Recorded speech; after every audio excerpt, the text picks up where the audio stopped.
Hola mis muñequitas, it's been a while since I've made a video, so I'm happy to say that this video is a part 1 of a couple's doll repaint. I initially was planning on releasing this for Pride, but I wound up with a shoulder injury that prevented that. I'm all better now and I'm so happy to share this video with you guys. Don't forget to like and subscribe. Since I was a kid, I have always loved Sanrio characters, and I've always thought the memes of Kuromi and my Melody being girlfriends was super cute, so I decided to make it happen. This is a 2-part series of my 2 favorite girlfriends. Looking at Kuromi's design, you can see she's a lot more edgy than other Sanrio characters. She's a little goth with touches of pink, purple, and magenta. For her design, I decided to bring in all those elements. I also tried to keep the pointed parts of her design in my redesign, like in her hair and her dress. My goal is to make Kuromi look a very cute goth. Now, with my design done, let's get started on the repaint.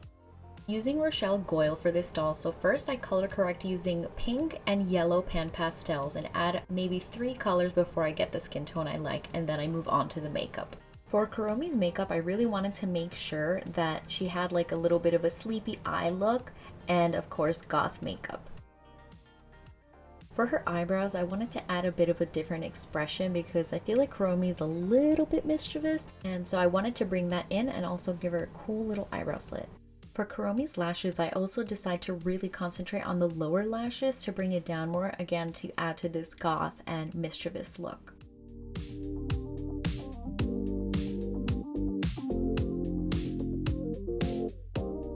As I said before, Kuromi's design has a lot of like pink, magenta, and purples, and I really wanted to bring that into her eyes. I wanted them to pop and also tie the whole look together, so I decided to go for a purple/pink eye look.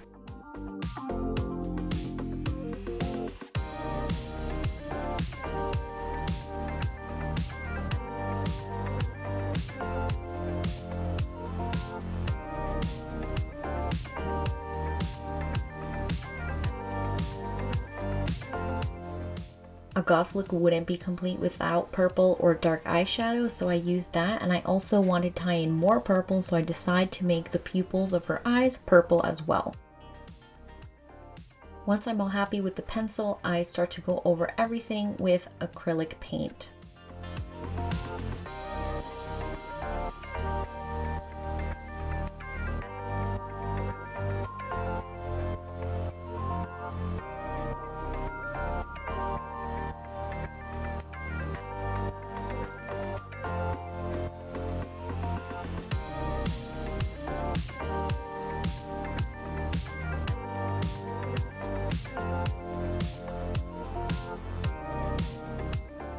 Using this NYX glitter pigment powder, I decided to add a little shine onto her cheekbones because why not? She's a Sanrio character and she still has to be cute.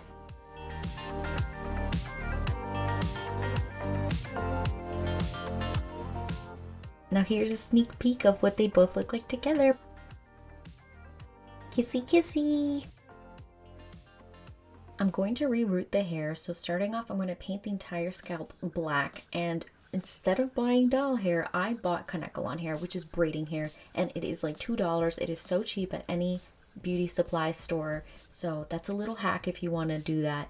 Using my rerooting tool, I start to reroot her entire hairline, and I also make sure to start sectioning off her hair based off of where I'm planning to pick it up, meaning the middle part and also halfway down her hair. To secure the rerooted hair, I just put in some Faber and swish it around with some stick that I found and leave it drying for a day. Once dry, I put up her hair in the 2 ponytails so that way I can start to cut the hair and form the cone-shaped bun. To form the cone-shaped bun, I cut out a piece of cardboard and then I just form it into a diamond shape and I glue it in place.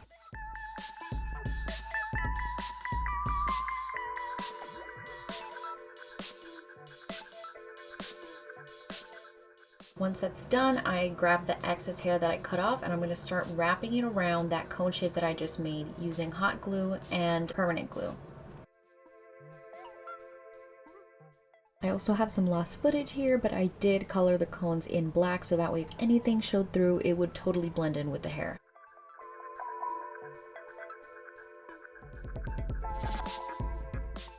Honestly, wrapping around this was kind of hard. You just kind of have to go with the flow and do whatever works best. So that's exactly what I did.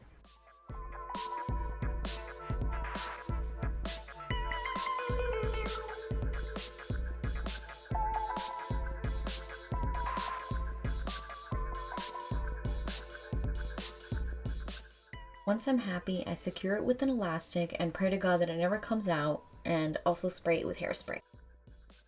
Kanekalon hair has some resistance to it, and so I can actually use a curling iron for just a few seconds to create the curls that I want to make, and then I take a pin and hold it together so the curls will stay in place.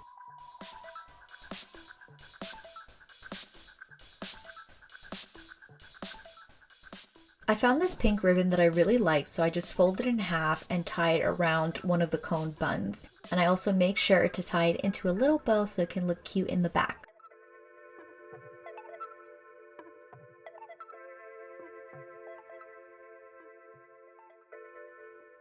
I also found these earrings that I don't wear anymore, and I decided to take the back off and glue it to the top of the bow. At this point, I realized that I completely forgot about the bangs, so I decided to put a faux bang on top of it instead of rerooting the entire doll. So here I'm cutting out some black fabric and I'll be gluing some excess hair onto that patch.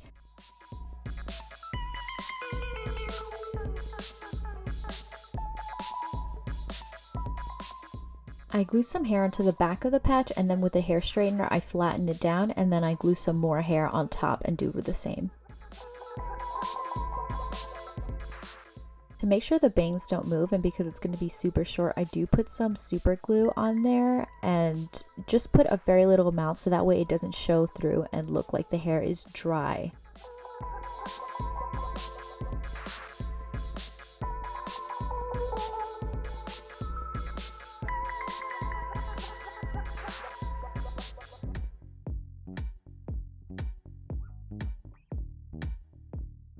Finally, I cut the excess hair and cut according to the triangle patch that I cut out before, and I place her on the doll. I don't glue it, I actually put pins in just in case because I didn't want to ruin the face up.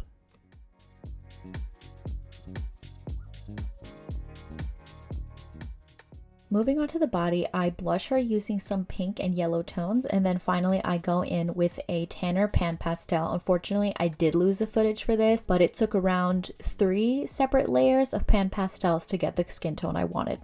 Using a magenta fabric, I decided to sew it directly onto the doll. I figured I'm not going to be changing Kuromi out because I love Kuromi, so I might as well sew it onto the doll. Off camera, I create a top to go on top of the magenta tube top, and I use black transparent fabric. And then I also create a belt using a black leather scrap I had. Using the same black fabric, I decided to make her sleeves, and of course I cut them a little bit looser so that way I can cinch around the fabric and it'll look nice and flowy. I used a skirt pattern I already have, and I cut out spikes in them to mimic Kuromi's style of spiky clothing.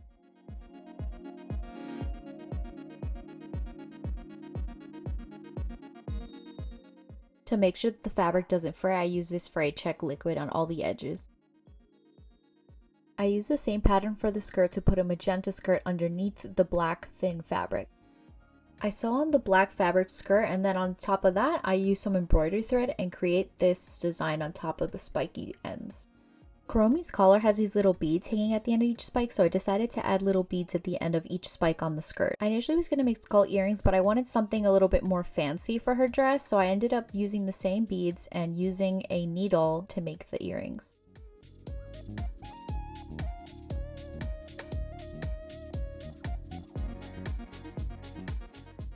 Normally I make my own shoes, but I decided to use these boots that I got from an Ever After High doll and shave off most of the boot so I can create the platform I wanted to create.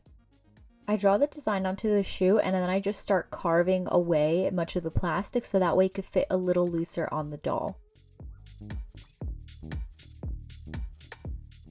Once I'm happy with the shape, I decide to sand it off just to smoothen it out a little bit because I do plan on putting some UV resin on it, and I want to make sure that it looks as smooth as possible so it looks like leather.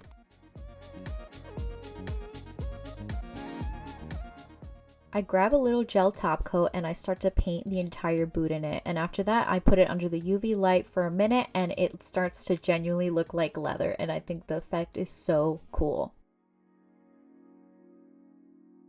I found these little chains lying around the house, so I decided to add it to the boot to give it like a buckle detail and also tie in more of a goth look. Having the gel out, I also go over the nails to make sure they look nice and shiny.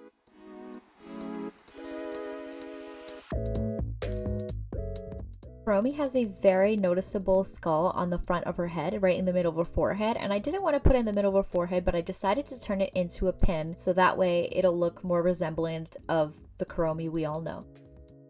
I wanted to look really fancy, so I add some magenta chrome powder on top of it to add color. Finally, I draw the little face with a black Sharpie and I glued on a pin and I stick it right in her head. With this last detail, Kuromi is all done. I really love how she turned out. Please let me know what you think, and don't forget to stick around for part 2 for my melody. Please like and subscribe and let me know what you guys think in the comment section below.